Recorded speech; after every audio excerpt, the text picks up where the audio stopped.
우리 오늘 함께 보실 하나님의 말씀, 우리 먼저 함께 봉독하시도록 하겠습니다.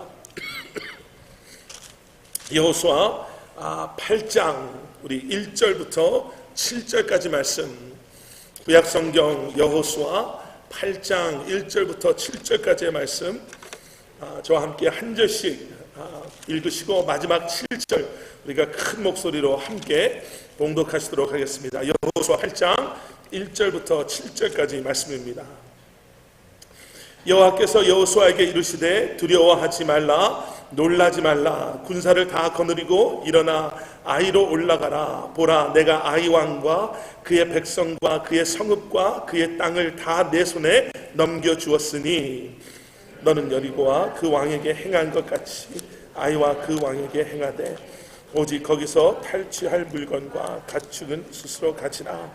너는 아이성 뒤에 복병을 둘지니라 하시니, 이에 여호수아가 일어나서 군사와 함께 아이로 올라가려 하여 용사 3만 명을 뽑아 밤에 보내며 명령하여 이르되 너희는 성읍 뒤로 가서 성읍을 향하여 매복하되 그 성읍에서 너무 멀리하지 말고 다 스스로 준비하라. 나와 나를 따르는 모든 백성은 다 성읍으로 가까이 가리니 그들이 처음과 같이 우리에게로 쳐 올라올 것이라. 그리할 때에 우리가 그들 앞에서 도망하면 그들이 나와서 우리를 추격하며 이르기를 그들이 처음과 같이 우리 앞에서 도망한다 하고 우리의 유인을 받아 그 성읍에서 멀리 떠날 것이라.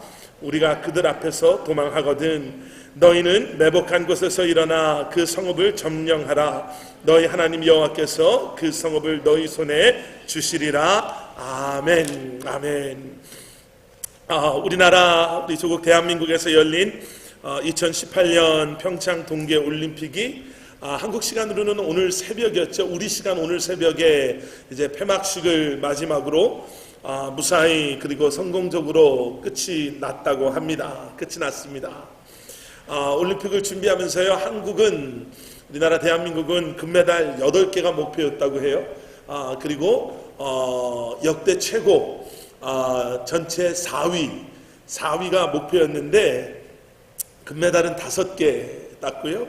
근데 총 메달 수가 17개의 메달을 땄다는 거예요. 금메달, 은메달, 동메달을 다 합쳐서 17개를 따서 전체 6위에 올랐다고 합니다.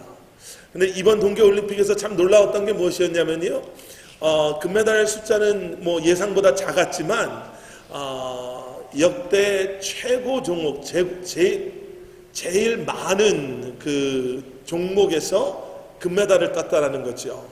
6개 종목에서 금메달을 땄대요. 옛날에는 금메달을 따도 그 쇼트트랙에서만 금메달을 땄잖아요. 근데 요번에 6종목이 쇼트트랙은 물론이고 스피드 스케이팅에서도 따고 스노보드에서도 메달을 따고 봅슬레이에서도 메달을 따고 스켈레톤이라는 데서도 메달을 따고 커링이라는 데서 6종목에서 메달을 딴 거죠. 그걸 보면 참 우리나라가 뭐 하나를 잘하는 게 아니라 스포츠의 이런 강국이라고 해야 되나요? 네, 스포츠의 강국이 된 것 같아요. 동계올림픽에서는 일본이라는 나라가 훨씬 더 앞섰다라고 했었는데 일본보다도 더 잘하고 인구가 그렇게 많은 중국보다도 훨씬 잘하는 걸 보면서 좀 뿌듯하죠. 이번 동계올림픽의 하이라이트를 뭐 뽑아라 그럼 여러 가지가 나올 수가 있겠는데 그 중에 하나를 여자 커링이라는 그것을 뽑더라고요. 뭐 유행어가 나오고 무슨 안경 언니, 마늘 소녀, 무슨 영미야, 뭐 커링이라는 것을 한 번도 저희가 접해보지 않았던 우리에게도 뭔가 좀 새로운 그러한 유행가도 같은 바람이 불었잖아요. 미국의 타임스라는 잡지에서 이렇게 썼습니다. 뭐라고 썼냐면 이번 동계올림픽의 락스타는 자신들이 이렇게 선풍적인 인기를 끌고 있다는 사실을 모르는 겸손한 한국 여자 커링 선수들이다. 이렇게 이제 기사를 쓴 거예요. 이번 동계올림픽의 정말 락스타는 자기네 나라 이런 선수들도 아니고 자기네들이 이렇게 한국뿐만 아니라 전 세계적으로 선풍적인 인기를 끌고 있음에도 불구하고 겸손한 그 부분이 더 또 마음에 들잖아요. 겸손하게 그냥 차근차근 자기네들이 해야 되는 것을 하고 있는 여자 컬링 팀이다. 저도 컬링에 대해서 잘 몰라요. 한 번도 그 전에 본 적이 없고요. 제가 미네소타에 살 때 거기에는 사람들이 컬링을 하러 다녔어요. 볼링장 가는 것처럼 컬링을 하러 다녔어요. 거기는 정말 겨울에 호스가 얼면 애들이 아이스하키 스틱 가지고 나와서 호스에서 아이스하키 하고, 어른들은 진짜 볼링공 담아 다니는 가방 같은데 컬링 돌 가지고 다니면서 하는데, 저는 그걸 보면서요, 저게 무슨 운동인가 싶더라고요. 저 뭐하러 다니는 건가, 너무 그런 생각이 들고요. 소리만 빽빽 지르는 것 같고, 아무리 봐도 뭐 어떻게 해야지 이기는 줄을 모르겠어요. 전 단순해서 그냥 골대가 있고 집어넣으면 이겨야 되는데 뭐 쳐내고 이러고 저러고 하는데 점수를 어떻게 계산하는지도 모르겠는데, 요번에 잠깐 봤거든요. 한국과 일본이 준결승하는 그 녹화된 거를 알고 보니까 마지막을 제가 봤어요. 연장전까지. 근데 굉장히 룰도 모르면서 손에 땀을 쥐게 하더라고요. 근데 가만히 보니까 아직도 그 규칙을 모르겠는데, 컬링은 제 생각에 이기려면 세 가지를 잘해야 돼요. 하나는 뭐냐면 잘 막아야 돼요. 우리 돌이 그 관역과도 같이 생긴 걸 하우스라고 하더라고요. 하우스 중간에 있는 그 돌을 상대방이 못 쳐내도록 그 하우스에, 관역에는 안 들어가지만 그 앞에 잘 막는 돌을 집어넣어놔야지 이길 수가 있더라고요. 또 하나는 뭐냐면 남의 돌을 잘 쳐내야 돼요. 남의 돌이 점수 받는 데 있으면 그거 쳐내야 돼요. 밀어내야 돼요. 내 돌 가지고. 그리고 마지막 세 번째는 누가 뭐라 그래도 그 중간에 잘 갖다 놔야 돼요. 그러니까 요거 세 개만 잘하면 웬만하면 이기겠더라고요. 잘 맞고 잘 쳐내고 잘 갖다 놓으면 이기는 거예요. 여러분, 모든 경기에는요, 이기기 위한 그러한 작전이 있고요, 이기기 위해서 꼭 해야 되는 것들이 있습니다. 컬링에도 말씀드린 것처럼 잘 맞고 잘 쳐내고 잘 갖다 놔야지 결국에는 그 10번째 그 프레임이 지나면 점수 계산할 때 우리가 더 많은 점수를 획득하고 이기는 거예요. 다른 운동 경기도 마찬가지고요. 우리가 이 땅에서 우리가 살아가는 삶 가운데서도 승패가 갈라지는 것, 이겨야 되고, 그리고 그 안에 진다라는 것이 있는 곳에서는 이기는 그러한 방법이 있습니다. 그러니까 그걸 잘해야지 이겨요. 저희가 오늘 보신 이 여호수아 8장의 말씀은요, 저희가 오래전 주중 예배 때 한번 스쳐 지나갔던 말씀입니다. 오늘 설교 제목을요, 이길 수 있습니다 라고 잡았는데 좀 막연한 것 같았어요. 그 부제를 이렇게 한번 잡으셔도 좋을 것 같습니다. 우리가 영적 전쟁에서, 아니면 우리가 신앙생활 가운데 이기기 위해 필요한 세 가지, 아니면 우리가 겪고 있는 어려움과 문제들, 우리의 아픔을 이기기 위해 필요한 세 가지의 마음, 우리가 뭐 이렇게 부제를 잡으시면 아마 오늘 말씀이 좀 이해가 잘 될 수 있을 것 같습니다. 여호수아 8장의 말씀은요, 우리가 본 것처럼 아이성과의 싸움에 대한 말씀입니다. 그 아이성과의 두 번째 싸움이죠. 이스라엘 백성들이 가나안 땅에 들어와서요, 가장 먼저 여리고성과 전쟁을 하죠. 전쟁이라고 말할 수도 없는 그러한 컨프런테이션이 있었습니다. 그리고 여리고성을 무너뜨린 이스라엘이 그 여세를 몰아서 아이성으로 쳐들어가지요. 사실 아이성은요, 여리고성에 비하면 정말 작고 보잘것없는 그러한 성이었습니다. 그래서 여호수아 7장 말씀으로 돌아가서 보시면 아이성의 정탐꾼을 먼저 보내요. 그리고 정탐꾼이 가서 돌아와서 이스라엘 리더들에게 한 이야기가 뭐냐면, 다 갈 필요 없습니다 였어요. 다 갈 필요 없습니다. 괜히 시간 낭비하고 괜히 귀찮고 힘들게 다 갈 필요 없고, 가서 보니까 몇 명 정도요? 한 2,000명에서 3,000명 정도만 가면 될 것 같습니다. 오늘 보실 말씀 두 번째 전쟁에 몇 명이 가죠? 3만 명이 가요. 그럼 10배도 안 되는 숫자를 가지고 우리 다 갈 필요 없습니다. 우리가 누굽니까? 우리가 여리고성도 이렇게 간단하게 무너뜨린 사람들인데 가보니까 아이성은 아무것도 아닌 것 같습니다. 다 갈 필요 없이 2,000~3,000 명만 가면 됩니다. 이렇게 얘기를 해요. 그런데 그 뒤에 더 놀라운 건 무엇이냐면, 누구도 여호수아를 포함한 누구도 그래도 그건 아닙니다라고 이야기하는 사람이 없지요. 반대 의견이 없어요. 2, 3천 명만 보내요. 그래서 30여 명이 죽고 오히려 창피를 당하고 돌아오는 사건이 아이성과의 첫 번째 전쟁, 첫 번째 싸움의 결과였습니다. 자, 여러분, 그런데 이 두 번째 싸움은 뭐가 달라집니까? 어떻게 해서 첫 번째는 그렇게 질 수밖에 없었던 싸움을 이 두 번째 아이성 싸움에서는 그들이 이기게 됩니까? 자, 이걸 놓고 우리가 문제 앞에서, 어려움 앞에서 우리가 싸우는 영적 싸움, 신앙의 싸움 안에서 우리가 이길 수 있는 첫 번째 마음은 무엇이냐면요, 여러분, 이전의 싸움에서 우리가 어떻게 이겼나를 우리는 분명하게 기억해야 돼요. 승리의 이유가 어디에 있었습니까? 이걸 기억해야 돼요. 내가 어떻게 했더니 이겼더라, 이걸 기억할 수 있으셔야 됩니다. 여리고성의 전쟁은요, 인간의 노력이 철저하게 배제된 하나님 스스로가 여리고성을 무너뜨리신 전쟁이었습니다.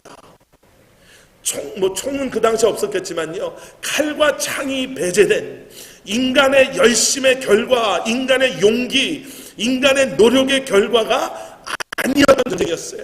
저희가 여호수아 말씀 보면서 제가 그 말씀 한번 나눴습니다.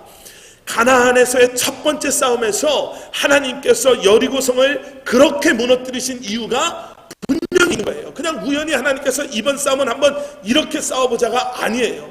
가나안에서의 첫 번째 싸움에서 하나님이, 그래, 총칼 가지고 싸우지 말고 너네들이 열심히 벽 타고 올라가서 그렇게 기적적으로 이기는 것이 아니라 다 내려놓고 뭐 하라고 하세요? 삥삥 돌라고 하시잖아요.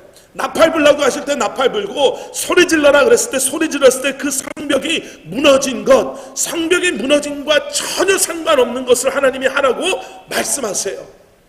그리고 그대로 순종했더니, 성벽 주위를 돌았더니, 나팔을 불었더니, 함성을 질렀더니 칼과 창으로도 무너질 수 없는 성벽이 무너졌단 말이에요. 하나님이 그 사건을 통해서 이스라엘 민족에게, 이제 너희가 가나안에는 들어왔지만 이 안에서 끊임없이 싸워야 되는 그 싸움이 결국은 뭐예요?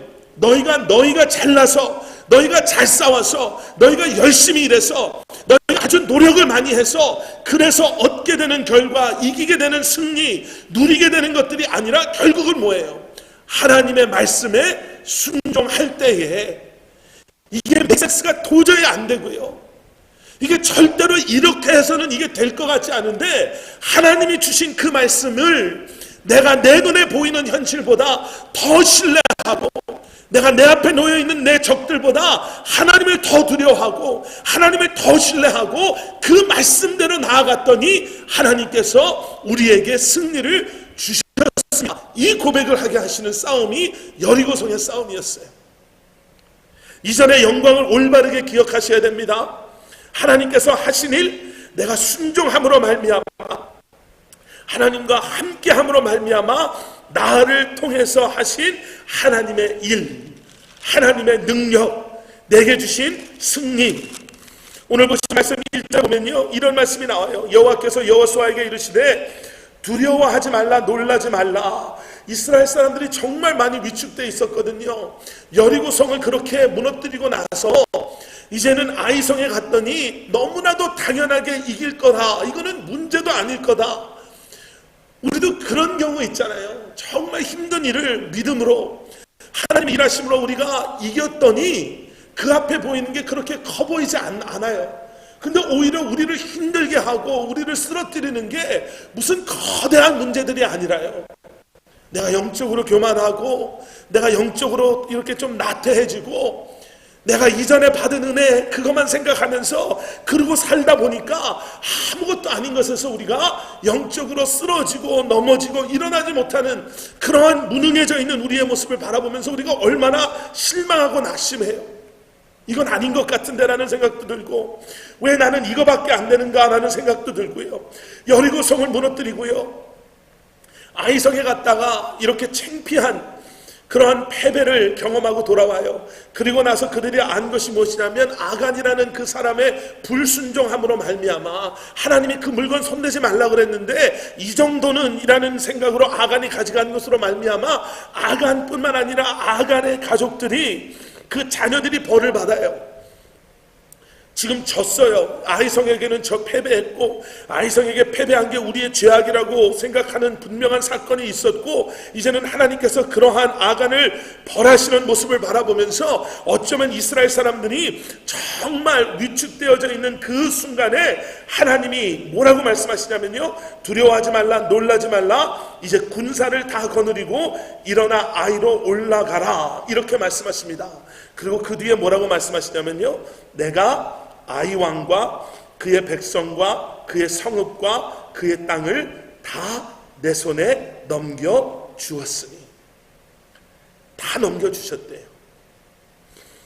내가, 하나님께서 아이성과 그의 백성과 그의 성읍과 그의 땅을 우리의 삶으로 이렇게 적용시켜 보면요, 우리 앞에 있는 그 문제들, 어려움들, 내가 정말 위축될 수밖에 없는 그 상황들, 내 눈앞에 놓인 그 모든 것들, 가로막고 있는 모든 것들을 이미 다 내 손에 넘겨 주었다 라고 말씀하세요.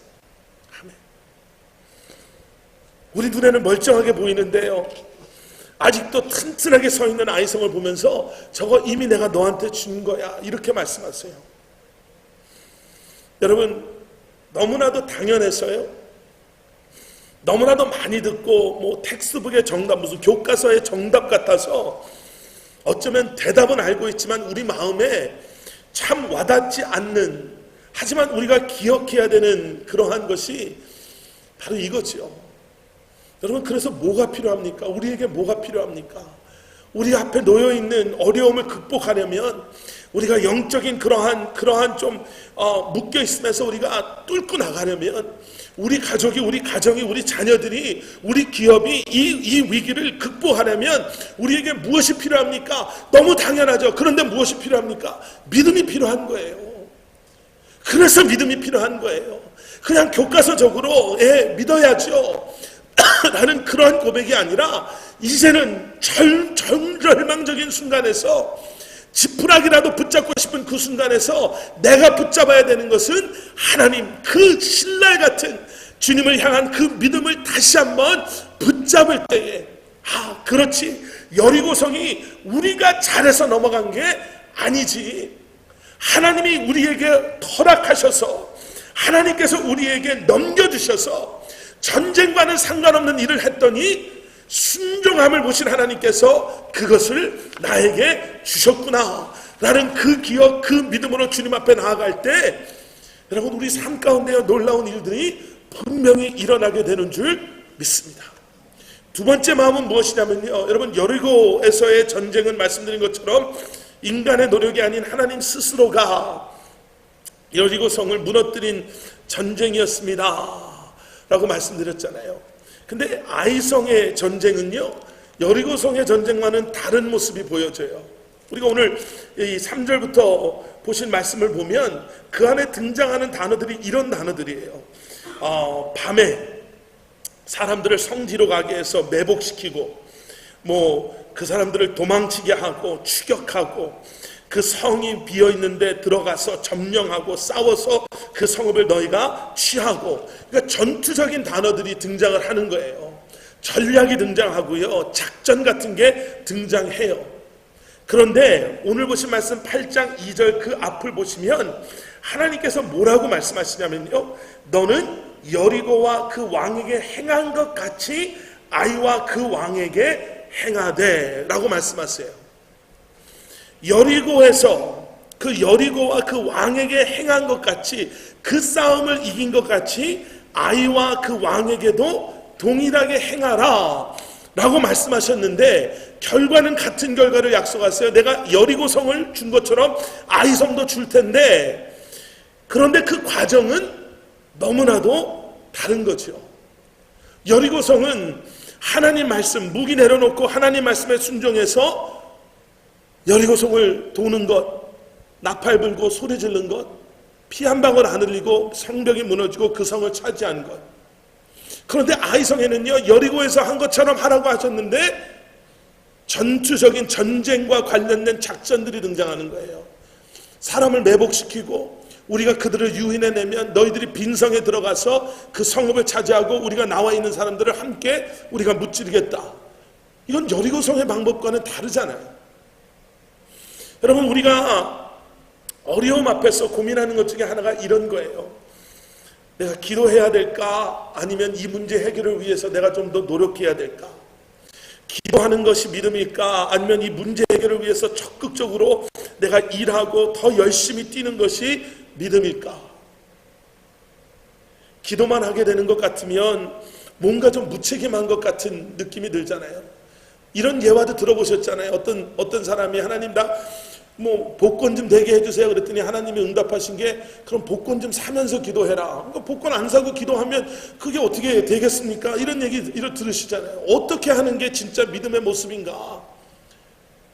우리가 가게가 어려울 때 내가 하나님 앞에 우리 가게 다시 일으켜 세워주십시오 하고 매일 새벽마다 나와서 기도하는 것, 그것이 하나님께서 우리의 가게를 살리실 것인가? 아니면 내가 그렇기 때문에 좀 더 열심히, 조금이라도 더 열심히 더 노력해서 하나님이 주시는 지혜 가지고 새로운 아이템을 가지고 좀 더 뭔가를 변화를 줘가면서 일하는 게 믿음일까? 무엇이 믿음일까?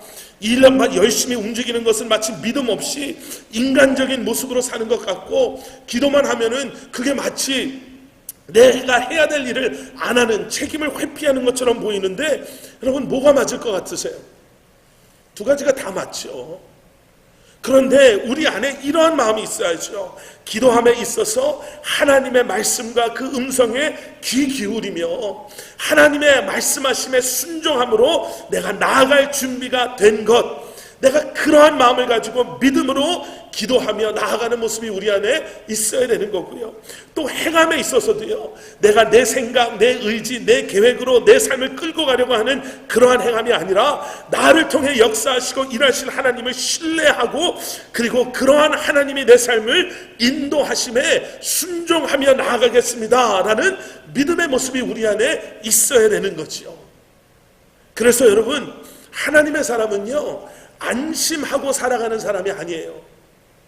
어떤 말이냐면 이런 거예요. 여러분, 우리가 믿음으로 우리가 하나님이 원하시는 삶을 살아간다는 것은 마치 예전에 경험한 그 은혜를, 예전에 경험한 하나님의 일하심을 내가 저축해 놓고 내가 그걸 잘 매니지하면서 다음에 그러한 놀라운 사건이 있을 때까지 내가 필요할 때마다 그 은혜를 깎아먹는, 조금씩 써가는 그러한 삶을 살아가는 것이 아니라 매일매일 나에게 허락하여 주시는 하나님의 은혜와 음성과 그러한 능력과 인도하심 가운데 우리가 믿음으로, 기도함으로, 말씀으로 그것을 깨달아 알고 반응하며 나가는 거죠. 여리고에서 일했던 하나님의 방식과 아이성에서 일하시는 하나님의 방식이 다르다는 거예요. 때로는 우리가 묵묵하게 기도의 자리에서 기도해야 될 때가 있고요, 그리고 그것이 다른 어떠한 열심으로 뛰는 행함보다 더 놀라운 역사를 가지고 올 때가 있고요, 때로는 우리가 그러한 기도하는 마음으로, 순종하는 마음으로 우리가 있는 그곳에서, 그 문제 앞에서 우리가 하나님이 주시는 지혜로 그 일을 뚫고 나가고자 하는 믿음의 담대함이, 하나님의 인도하심에 순종하는 모습이 우리 안에 필요한 거죠. 때로는 하나님이 성을 무너뜨리실 때요, 우리에게 잠잠히 걸어라 라고 말씀하실 때가 있어요. 그런데 때로는 하나님께서 그 성을 무너뜨리실 때 오히려 우리에게 지혜를 가지고, 전략을 가지고, 열심을 다해서, 온 마음을 다해서 나아가라 라고 말씀하시는 하나님이신 줄 믿습니다. 이렇게 하셨으니까 이렇게 해야 됩니다 라는 것이 아니라, 하나님 예전에는 이렇게 보여주셨는데, 하나님 예전에는 이렇게 역사해 주셨는데 왜 그렇게 일하지 않으십니까? 가 아니라, 하나님 이제는, 지금은 어떠한 모습으로 일하실 것입니까? 나로 하여금 그 영적 분별력이요, 그래서 우리에게 중요한 거예요. 영적 분별력을 가지고 그냥 무슨 점치는 식으로 내가 이쪽으로 가고 저쪽으로 가고 이건 하고 저건 안 하고 이런 개념이 아니라, 하나님 지금은 기도의 때입니까? 내가 지금은 일해야 될 때입니까? 지금은 내가 예배에 집중해야 될 때입니까? 아니면 지금은 내가 헌신과 그리고 더 드려짐에 집중해야 될 때입니까? 라는 것을 분별하실 수 있는 여러분들 되시기를 주님의 이름으로 축원합니다. 시편 81편 10절에 이런 말씀이 있어요. 나는 너를 애굽 땅에서 인도하여 낸 여호와 내 하나님이니. 그 다음에 뭐라고 나오냐면요, 내 입을 크게 열라 내가 채우리라 하였으니, 이렇게 나와요. 여기에서 내 입을 크게 열라라는 그런 말씀은요, 그냥 꿈을 크게 가져라 이것이 아니라 이제는 우리를 통해서 일하실 하나님의 그 크고 놀라운 일을 기대하라. 크게 열면 그 크게 연 만큼 하나님께서 채워주실 것이라는 거예요. 그것이 기도하는 모습이 됐던, 예배하는 모습이 됐던, 열심으로 섬기고 헌신하고 땀 흘리며 봉사하며 일하는 모습이 되었건, 하나님의 일하심을 믿음으로 신뢰하고 하나님의 일하심을 기대하며 그 앞에 나아가기를 소원하는 그러한 하나님의 사람을 통해서 하나님께서는 하나님의 계획하신 일들을 완성하시고 이루실 줄 믿습니다. 마지막 세 번째는요, 싸움의 법칙이 있어요. 오늘 보신 말씀에는 두 가지가 등장합니다. 하나님께서 우리에게 이기는 싸움을 싸우게 할 때 요구하시는 게 두 가지가 있는데, 하나는 뭐냐면 1절에 나오는 놀라지 말고 군사를, 그 다음에 뭐가 나오죠? 다 거느리고 다 데리고 가라고 말씀하세요. 믿음에 근거한 우리의 최선을 다하는 삶을 통해 하나님께서는 일하시는 줄 믿습니다. 절대로 그냥 막연하게 이 정도면 어떻게든 되겠지, 잘 되겠지, 이런 게 아니라요. 하나님이 우리에게 원하시는 싸움의 이러한 모습은 총력전이에요. 지난번에도 말씀드린 것처럼요, 여러분, 우리가 싸우는 그 싸움은 우리가 싸우는 상대에 의해서 맞춰지는 싸움이 아닙니다. 운동 같은 걸 보면은 무슨 맞춤 경기 뭐 이런 게 있잖아요. 상대방에 따라서 이 사람은 이걸 잘하니까 우리 팀에서는 그거를 잘 막을 수 있는 사람을 오히려 내보내고 뭐 이런 것이 있는데, 하나님이 원하시는 싸움은요, 그런 싸움이 아니에요. 하나님은 그 사람의 형편이나 그 사람의 달란트나 그 사람이 얼마나 잘나고 못나고 그 사람이 얼마나 돈이 많고 적은 것을 보고, 하나님이 그것을 보고 그러한 사람들을 통해 일하시는 것이 아니라 모든 걸 드렸나 안 드렸나를 보시는 거예요. 그래서 과부의 동전 2개가 그렇게 예수님이 칭찬하는 그러한 헌금이 드려짐이 되는 거예요. 사람 눈에는 그거 2개, 아니 다른 얘기에서는 자기 땅을 팔아가지고 반은 자기가 먹었지만 반을 주님 앞에 가져왔으면 뭐 거짓말을 했든 안 했든을 떠나서 동전 2개보다는 그게 훨씬 많지 않습니까? 라고 말할 수 있지만, 하나님의 기준의 관점은 뭐예요? 전부냐 아니냐예요. 나의 전체냐 아니냐예요. 나의 전체를 원하셔서가 아니라 나의 마음에 온전히 드려짐을 위해서, 내 마음이 주님을 신뢰함 가운데 정말 얼마나 온전히 드려졌는가, 이것을 보려고 하시는 거죠. 왜요? 함께 하시길 원하시니까요. 하나님께서는 우리가 하나님의 일하심에 동역자 되기를 원하시니까요. 여러분, 세상 사람들도요 이런 얘기 하잖아요. 오늘이 마지막인 것처럼 살아라. 오늘이 마지막인 것처럼, 마지막 날인 것처럼 일해라. 오늘이 마지막인 것처럼 사랑해라. 뭐 이런 것도 있더라고요. 찾아보니까. 세상 사람들도 알아요. 이것이 마지막이라고 생각하고 나의 전체를 드렸을 때 얼마나 놀라운 결과들이 일어나는지를 알아요. 그런데 하나님이 원하시는 건요, 그냥 마지막이니까 다 없어질 거니까, 어차피 다 없어지는 거니까 드리자, 이런 것이 아니라, 하나님, 내가 가지고 있는 모든 것을 다 드려도 하나도 아깝지 않은 하나님의 사랑과 은혜로 말미암아 하나님, 내가 주님의 일하심에 동참하기를 원합니다라는 그러한 순종과 믿음의 고백을 우리로부터 원하시는 줄 믿습니다. 고린도후서 8장 3절에 그런 말씀이 있어요. 내가 증언하노니, 사도 바울이요, 그들이 힘대로 할 뿐 아니라 그들의 최선을 다해서 모든 것을 그들이 할 수 있는 대로 다 그것을 연보하고 드려진 것이 아니라, 그 뒤에 뭐라고 나오냐면 힘에 지나도록 자원하여. 그러니까 자기 힘을 넘치는, 자기 힘에 넘치는 것을 드렸음을 칭찬하는 거예요. 여러분, 우리의 삶에도요 그런 게 필요해요. 기도의 총력전, 예배의 총력전, 헌신의 총력전, 사모함과 간구함의 총력전이요. 이스라엘 민족이 그 아이성에서 첫 번째 싸움을 지고 나서 하나님 어떻게 해서 이런 일이 일어날 수 있습니까? 라는 그 고백하기 전에 그들이 먼저 물어봐야 됐던 것은 하나님, 내가 정말 최선을 다해서 나의 모든 것을 드리는, 나의 모든 것을 내려놓는 그러한 마음으로 내가 주님 앞에 매달리며 이 성을 달라고 간구하고 싸웠습니까를 물어볼 수 있었어야죠. 어려울 때, 힘들 때 우리 앞에 우리를 딱 가로막는 것이, 우리가 정말 우리 앞을 가로막고 있을 때 여러분, 우리에게 필요한 것은요 총력전의 선포함이에요. 때로는 그래서 우리가 금식함도 필요하고요, 때로는 우리가 그래서 더 일찍 새벽을 깨워야 되는 기도의 자리에 나와 기도하며 매달림에 열심히 우리에게 필요하고요, 그래서 우리가 예배에 더 집중하고 예배 자리에 더 마음을 모아 나와 예배하며 주님의 이름을 우리가 소리질러 부르며 간구하는 열심이, 믿음의 열심이 우리 안에 필요한 줄 믿습니다. 두 번째 이 전쟁의 싸움의 법칙은요 매복이라는 단어 안에 들어있습니다. 숨어 있으라고 해요. 여러분, 때로는요 보이지 않는 곳에 더 놀라운 생명이 들어져 있습니다. 결국 아이성에 먼저 들어간 사람들은요 매복하고 있었던 사람들이에요. 여러분, 보이지 않는 곳에 생명이 있어요. 땅에 묻어진 씨 보이지는 않지만요, 이제는 물과 햇빛과 시간이 지나면 보이지 않았던 곳에서 그 생명이 살아 올라오는 것을 저희가 보게 돼요. 빙산도 보이는 것보다 보이지 않는 게 무슨 90% 95% 더 많다고 그러잖아요.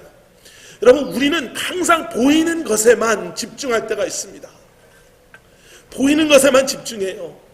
겉으로 보이는 허세가 전부인 것처럼 진짜로 중요한 것은 보이지 않는 우리 내면에 있음을 우리는 잊어버리고 살 때가 있어요. 쓸데없는 것에 그래서 우리가 포커스하고요, 쓸데없는 것에 우리의 마음을 빼앗길 때가 있어요. 여러분, 어려움을 지나더라도요 그 어려움을 통해서 비록 우리의 삶이 힘들죠. 왜 안 힘들겠어요? 그런데 그것을 통해서 내 안에 역사하시는 성령님께서 나를 더 주님을 신뢰하게, 나로 하여금 더 주님의 이름을 부르며 간절하게 주님 앞에 나아가기를 소원하는 마음으로 나를, 내 내면을 연단하신다면, 여러분, 하나님께서 허락하시는 그때의 그 카이로스의 순간에, 그 결정적인 순간에 내 안에 숨겨져 있던 그 믿음이, 주님을 향한 그 마음이, 견고해져 있는 나의 주님을 향한 믿음이 분명히 하나님께서 허락하신 열매 맺는 순간이 있게 되는 줄 믿습니다. 여러분, 보여지는 것 때문에 어려워하시고 힘들어하지 마세요. 우리가 경험되어지는 것, 우리가 가지고 있는 아픔 때문에 낙심하고 실망하지 마세요. 이걸 통해서 보이지 않는 나의 내면을, 나의 마음을, 나와 주님과의 관계를 어떻게 지금 터치해주고 계시고 연단하시고 훈련시키시고 나의 믿음을, 나의 신앙을 어떻게 지금 견고하게 만들어가고 계신지 다시 한번 기억하시면서 우리가 주님 앞에 나아갈 수 있기를 소원합니다. 이렇게 오늘 말씀을 마치려고 합니다. 세상 사람들이 말하는 것 중에요, 정년기라는 그런 단어가 있죠. 뭐 결혼의 정년기, 뭐 직장 생활의 정년기, 그러니까 뭐 어떠한 일을 하기 위해 가장 좋은 때, 뭐 가장 좋은 나이, 뭐 이런 것, 목회의 정년기도 있더라고요. 한국에서는 요즘 목사님, 담임 목사님을 초빙할 때 그 목사님의 정년기를 41세부터 50세까지로 본대요. 정말 많이 나이가 뭐 너무 파격적으로 내려온 거죠. 근데 그렇게 볼 뿐만 아니라 어떤 교회에서는 저도 들은 얘기인데 아예 목사님을 청빙할 때 자격들이 있을 거 아니에요. 뭐 목회 경력이 얼마나 있으시고, 뭐 PhD나 뭐 무슨 박사학위를 소지하고, 뭐 해외에서의 목회 경력이 어느 정도 있고, 뭐 이런 거 있는데 그 안에 자격 중에 나이가 41세에서 50세 안에 있는 목회 정년기를 딱 그렇게 보는 거예요. 이런 분이 오셔야지 앞으로. 여러분, 하나님께서 우리에게 주시는 정령기는요 그렇게 갈라지지 않습니다. 하나님의 일, 하나님이 맡기시는 일을 하기 위해서는 사회적으로 이 정도 성공해야 되고, 돈은 이 정도 있어야 되고, 나이는 이 정도 돼야지 되고. 여러분, 우리는요 절대로 나는 뭐가 없어서 못합니다. 나는 뭐 한 10년만 젊었어도 이거 할 수 있는데요. 나는 너무 이런 게 부족하고 저런 게 부족하고. 하나님의 정령이는 그렇게 일하지 않아요. 이스라엘의 역사를 보면요, 결혼도 이삭은 40세 하잖아요. 아이 낳는 나이를 보세요. 정령기인가 아닌가. 하나님은 하나님이 부르시는, 우리를 부르시는 지금 하나님 나는 할 수 있습니다 라는 믿음이 우리 안에 있다면 하나님 이길 수 있습니다. 하나님 내게 맡겨주십시오. 내가 동전 두 입이라도 다 드릴 마음이 지금 나는 돼 있습니다. 내 삶을 드릴 수가 있고 내가 나의 삶을 다해 하나님께 쓰임받기를 원합니다. 나는 그 마음이 있는 우리에게 예전에도 내가 이길 수 있었던 것 하나님의 은혜였고요. 내가 지금도 내가 이길 수 있는 건 성령님이 나를 인도하셔서 내가 이게 기도해야 될 때, 준비해야 될 때, 일해야 될 때, 섬겨야 될 때, 나아가야 될 때, 멈춰서 해야 될 때를 말씀해 주시는 하나님의 말씀에 순종할 마음이 나에게는 있습니다. 내가 내 전부를 드리며 나를 준비하시는 하나님의 일하심을 신뢰하겠습니다 라고 믿음으로 고백할 수 있는 그 순간이 하나님께서 여러분들에게 주시는 정년기, 정확한 카이로스의 모멘인 것을 기억하시길 주님의 이름으로 간절히 축원합니다. 이길 수 있습니다. 이 어려움 극복할 수 있습니다. 우리가 처해져 있는 환경, 문제, 아픔, 이겨낼 수 있습니다. 하나님이 그렇게 하셨고요, 하나님께서 그렇게 하실 것이고요, 이제는 그 믿음을 가지고 나아가는 하나님의 사람들을 통해서 하나님께서 분명히 여러분들의 기도를 응답해 주실 것을 확신합니다. 아멘.